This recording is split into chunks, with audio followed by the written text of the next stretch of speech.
নবী, আমার নবী, আমাদের নবী রাহমাতুল লিল আলামিন বলে, সাহাবারা শুনো, যাদের ঈমানের কথা ভাবলে অবাক লাগে তারা এখনো আসেনি, তোমাদের অনেক পরে আসবে। আরো জোরে জোরে জোরে। তারা এখনো দুনিয়াতে আসেনি, তোমাদের অনেক পরে আসবে।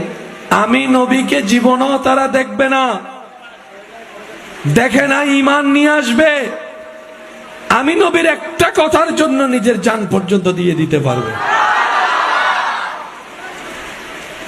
আমি মোবারকবাদ জানাই আপনাদেরকে।